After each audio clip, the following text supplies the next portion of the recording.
Hello, hello. Hello, hello, hello. Hi, gang. Hello, everybody. Okay, I have a question at the outset before I thank my friends at Parks Casino, and it's this. I'm going to ask you the same question that I asked yesterday, and for those of you dialed in at this moment on YouTube, I want you to give me a number.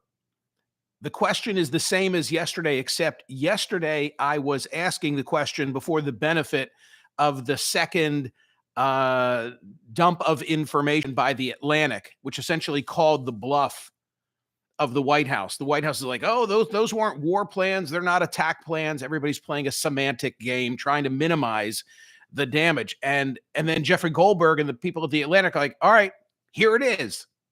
So now, with that second dispatch on a scale of 1 being the least, 10 being the most damaging, now, how do you rate the political impact of the Houthi group chat on the Trump administration? 1 is like nothing, and 10 is max. Here we go. 1, 9, 2, 5, 4 to 5, 2, 2, 3, 3, 7, 5, still a 1, 3 down from a 4. Wow. 9, 1, 4, 4, 7, 9, 5, 2, 10, Joan Todd. 6, 8, 5, 7, 5, 5. You know what's interesting is Steve Slattery, a -4. Some of you are going down. I'm going up 1. I'm going up 1. What did I say yesterday? I said for any other president, it's a 7 or an 8. And for this president, I think it's a 3 or a 4. I'll come back to that in just a moment. So we're finally here. Only 16 teams remain. They are back at it on Thursday night. What a time for college hoops. The BetParks Sportsbook and online casino app and the Play Gun Lake app. They've got you covered for college basketball tourney. And you know what tourney I'm talking about. So much fun when you've got some skin in the game while you watch. Make bet futures now on which team is going to win it all. $25 on Duke pays $50. I'm not watching. I will. But I'm not watching White Lotus yet. But I saw a headline that says, and some of you are watching White Lotus, I'm sure. By the way, I watched part 4 of Adolescence, and it's like there are no more parts to it. It was so gut-wrenching. Oh, my God. I'm glad there are no more parts to it, even though I'm pleased that I watched it. But apparently on White Lotus, in some crazy scene, somebody is wearing a Duke T-shirt, and Duke's not happy. $25 on Duke pays $50, $25 on Florida pays $68.75, $25 on Houston pays $112.50, $25 on Auburn pays $125, $25 on Tennessee pays $350. Whether your team wins or not, there's always another way to win on the BetParks online casino and sportsbook app and the Play Gun Lake app, the only ones that I use and recommend. Plus, you get live dealers. You can play blackjack, craps, roulette, hot online slots, cash eruption, 88 fortunes, Cleopatra, all that stuff. They've got it. Slot games based on Rocky, based on Ted, 2 great movies, Peaky Blinders, Breaking Bad, 2 great streaming shows. New users get up to $1,000 casino bonus back if you're down in the first 24 hours. Go to betparks.com or playgunlake.com. Download the app right now and enjoy all the action and excitement from the casino at your fingertips. You've got to be 21 and in PA, or Maryland for the BetParks app. Got to be 21 and in Michigan for the Play Gun Lake app. Gambling problem, call 1-800-GAMBLER. Okay, yesterday, huge voting at Smerconish.com with regard to the Wednesday poll question. On a scale of 1 being the least, 10 being the most damaging, how do you rate the political impact of the Houthi group chat on the Trump administration? 39,993, just a tick under 40,000 votes. And the most votes were at the highest end of the spectrum. In other words, 29.15% said it's a 10. What percent said that it is a 1? 6.99%. I was in the 3 to 4% category. 4% got 5. Those who thought it was a 4, pardon me, on the 1 to 10, got about 5% of the vote. Those who thought it was a 3, 7.54%. And I noticed that when I polled the live YouTube audience, many were going down from where they were yesterday. I'm going up one. I'm going up one. So now I'm going to say it's a 5. And I say that now because when I addressed this subject yesterday, I didn't have the benefit of the second report from Jeffrey Goldberg at the Atlantic. Because remember what happened, there was the pushback from the White House, and the White House is like, oh, this was all blown out of proportion. These weren't war plans. And there's a whole semantic thing going on here. Were they war plans? Were they attack plans? Are they classified? Are they not classified? It's very simple, I think. They never should have been using this means of communication. And in using this means of communication, they revealed things they should never have revealed in a platform of that nature. So don't get me all tripped up on the semantics. They made a huge mistake. But the Atlantic called the bluff of the White House. The White House like, no, there's nothing to see here. And so the Atlantic says, all right, here you go. Take a look. Now tell us what you think. The front page, the print edition of the New York Times, the front page of the Times today has not only what was revealed via the Signal chat, but also an annotation of it, which is really nice because it puts it in great perspective. How has this story really changed? I mean, here are just two indicators. I don't think it's changed all that much. So the very latest from the New York Times, Julian Barnes and Robert Jimison, members of President Trump's cabinet, insisted at a House committee on Wednesday that there was nothing wrong with using a consumer messaging app to discuss U.S. military plans to strike Houthi targets in Yemen. On Tuesday, the spy chiefs told the Senate that they did not believe any of their material nor classified intelligence had been exposed in the chat. The answer at least left open the idea that some of the Pentagon plans share in the chat might have been classified. Some of the plans might have been classified.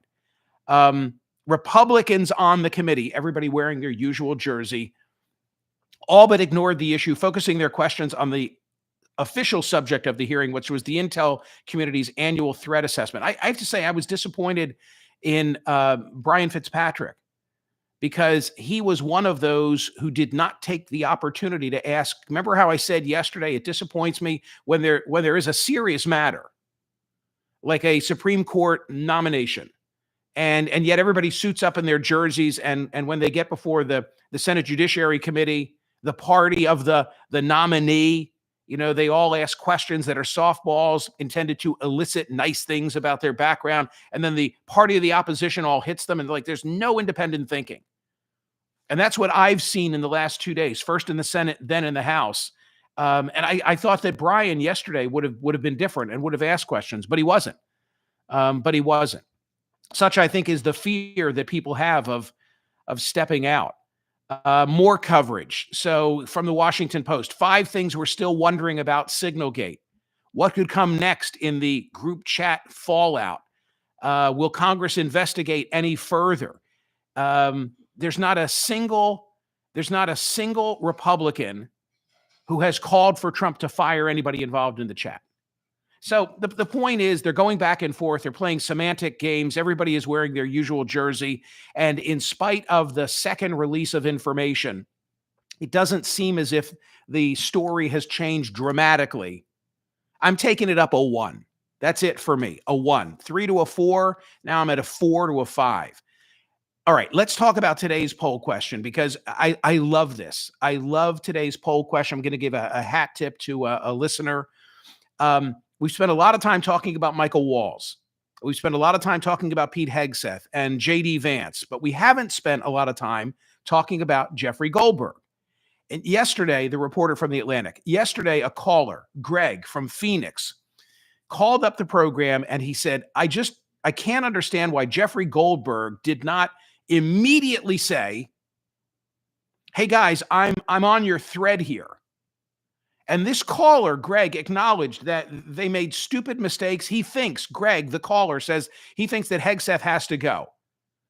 But then he said, I think a true patriot would say, I'm going to protect the U.S. military integrity, and immediately would have alerted the others on the group chat to his presence. I then said, is Goldberg doing more to protect integrity by staying in the chat so that he can reveal what he revealed to all of us, or by immediately saying, you've got me included here and I don't belong here. Because I said to the caller yesterday, I think he did us a favor by staying in the chat as long as he did. And the caller eventually agreed and said that he thought that the first duty was to protect the military. So here we are. So the question I want to ask, and am asking in today's poll question, is whether Jeffrey Goldberg should have ID'd himself sooner. And as I went looking for informed opinions on this, I found some people who were saying, Jeffrey Goldberg made a mistake.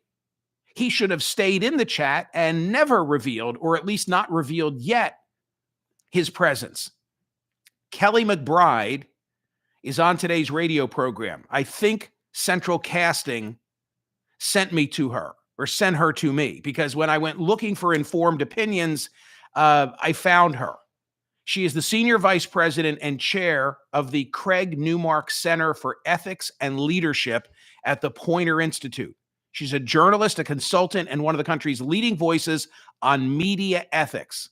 And as a result of reading what she has written on this subject, I have come up with the following poll question for today. Ethically speaking, when should journalist Jeffrey Goldberg have revealed his presence in the Houthi group chat on Single? I've given you three choices. Immediately, once the attack commenced, which is what he did, or never. And when I looked, with about 500 people having voted today, it was a barn burner between all three. And you know I love that. So from the piece that my guest wrote, she says there are 5 ethical questions that a journalist in Jeffrey Goldberg's circumstance needs to evaluate. First of all, is this real? And then secondly, what's my first principle? She says, seek the truth and report it as fully as possible. This is not an argument for publishing or posting the entire conversation, but this principle points you in a direction of telling your audience that you've confirmed to be true. Accidentally obtained information should be treated in the same manner as highly sensitive leaked documents. It must be handled with care, but it's not off limits. Okay, here's another question. To whom does the journalist, do I, as she writes it, owe a loyalty? And she says a journalist's first loyalty is to the public they serve. Goldberg's story gives the public previously unseen insight into the president's foreign policy decision-making process. It's highly relevant to Americans to see top officials arguing in favor of and against using military force to secure shipping lanes in and around the Suez Canal. But, key part now, journalists also owe loyalty to the people and families who might be put at risk by sensitive information, as well as the interests of national security. However, these secondary loyalties don't eclipse the primary loyalty. Goldberg didn't publish everything. Remember, he wrote, I will not quote from this update or from certain other subsequent texts. The information contained in them, if they'd been read by an adversary of the United States, could conceivably have been used to harm a military intelligence and personnel. Now, what does my guest, Kelly McBride, the journalist ethics expert, say on the key question? Am I obligated to reveal my presence? Quote, and by the way, this is in the newsletter. This analysis that I'm quoting from is in today, of course it is in today's Smerconish.com daily newsletter. While journalists should not actively deceive or lie in pursuit of the truth, they are not obligated to inform powerful people of their mistakes. They are not obligated to inform powerful people of their mistakes, particularly when those mistakes offer a window into matters of public importance. Goldberg voluntarily left the conversation as it became clear it was real and that he was receiving highly sensitive information that could compromise the security of troops or others, which he was not qualified to protect.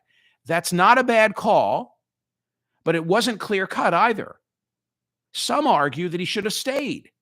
The more consequential the national security implications, the greater your obligation as a journalist to move on to the last and final question. Remember what Jeffrey Goldberg told us.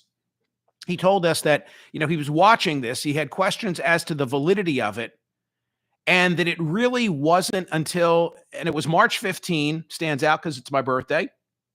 It wasn't until the hour arrived of the attack, and he was in a grocery store parking lot. I think he said he was, in a Safeway parking lot. And now he's looking at his phone and he's seeing the news accounts that airstrikes have begun. And it's thereafter that he notifies of his presence. So, she says, my guest says, that he's not obligated to inform powerful people of their mistake. Did he know before then? I mean, this is, I think the real key question is, did he know or should he have known before the attacks actually began? Did he know or should he have known before the attacks actually began, this is for real? And should he have spoken up then? Because look at it a different way. I mean, this is just a great open-ended ethical question, isn't it? What if Americans had died because of the gross negligence of these officials of ours, not because of Jeffrey Goldberg?